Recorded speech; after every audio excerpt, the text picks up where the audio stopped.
पर्यावरण शिक्षा में आज हम वन संसाधन यानी फॉरेस्ट रिसोर्सेज के बारे में जानेंगे कि वन संसाधन क्या क्या हैं।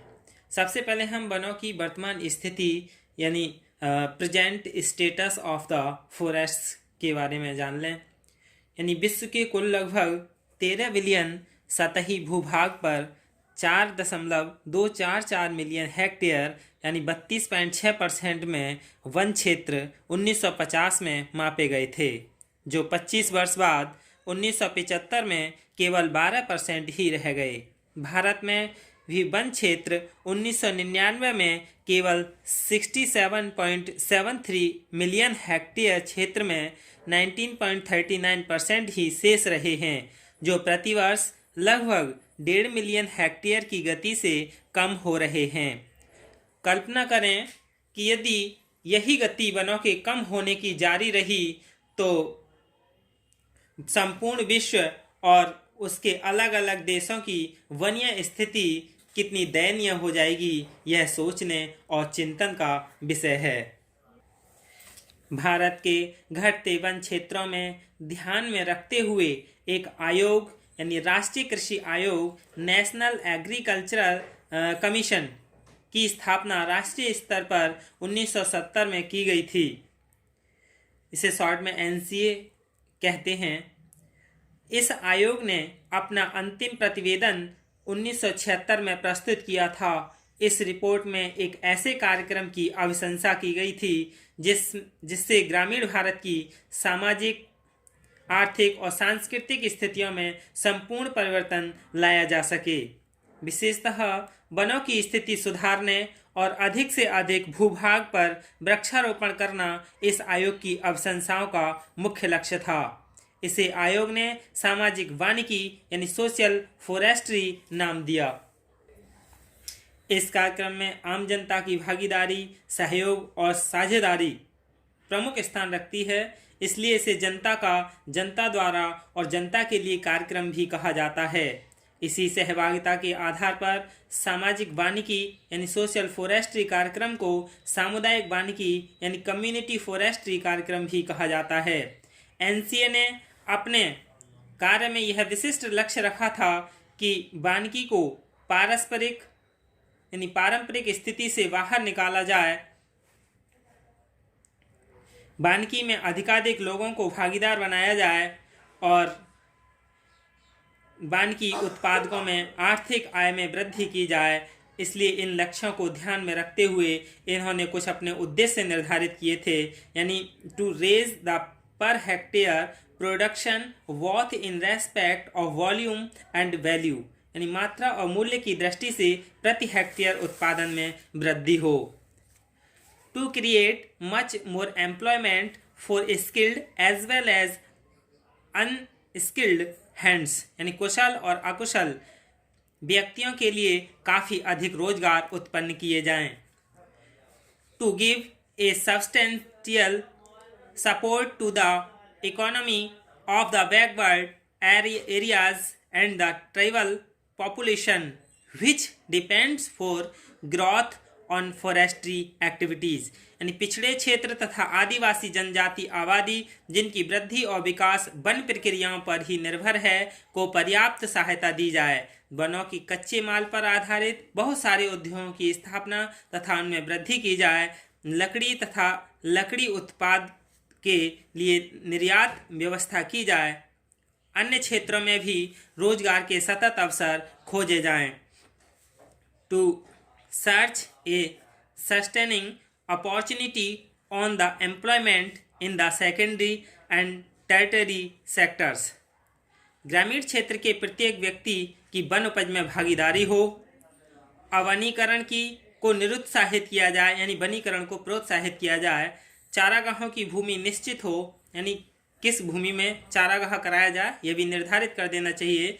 प्रत्येक वन उत्पाद अपशिष्ट सहित का उचित उपयोग किया जाए, यानी every forestry product including wastes may be used properly, यानी ये क्या हैं, एनसीए द्वारा लक्ष्य निर्धारित किए गए थे, जिनके द्वारा जो एनसीए था उसने अपना जो प्रतिवेदन 1976 में प्रस्तुत किया था उसमें यही उद्देश्य निर्धारित किए थे।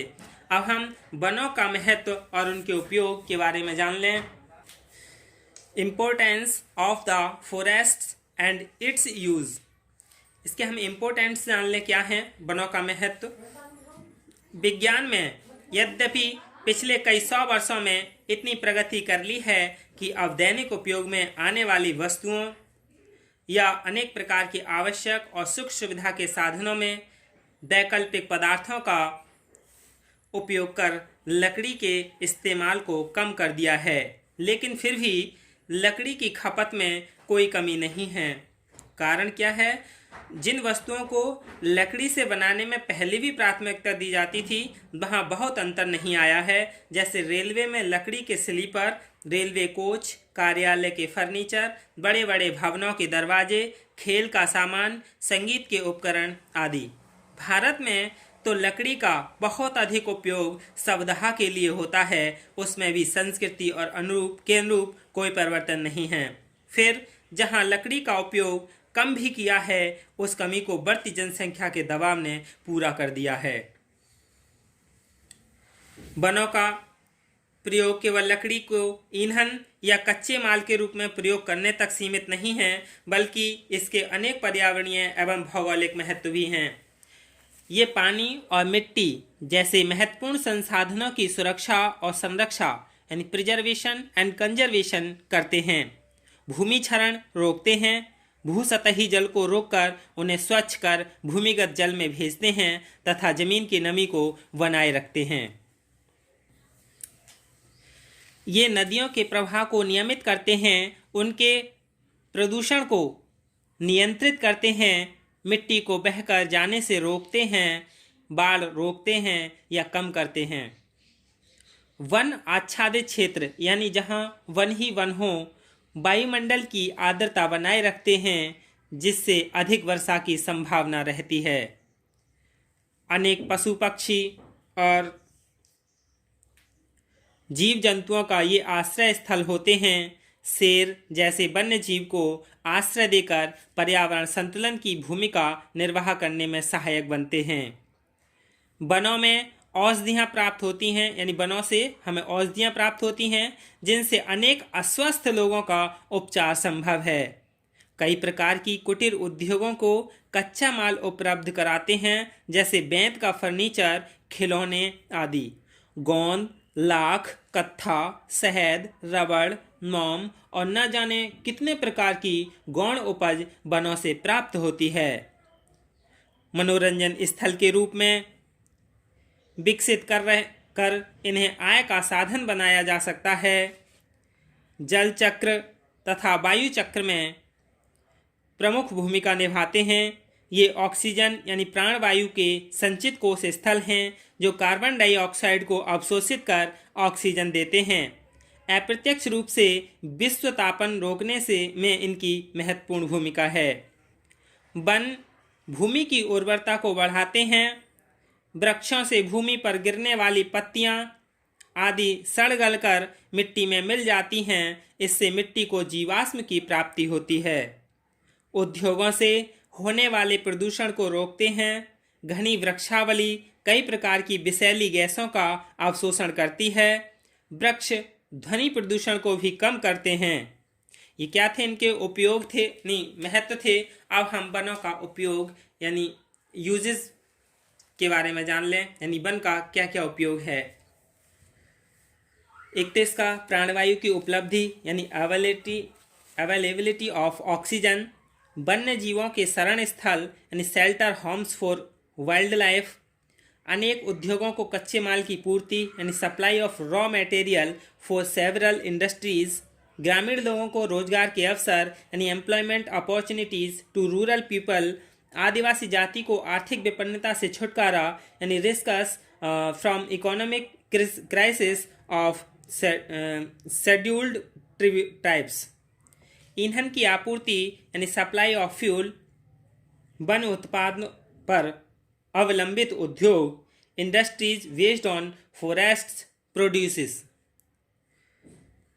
अखबारी कागज़ बनाने में इसका उपयोग होता है यानी newspaper print news print paper, rayon pulp यानी लकड़ी के इस उत्पाद का उपयोग वस्त्र और टायर उद्योग में होता है, यानी टेक्सटाइल एंड टायर इंडस्ट्रीज में।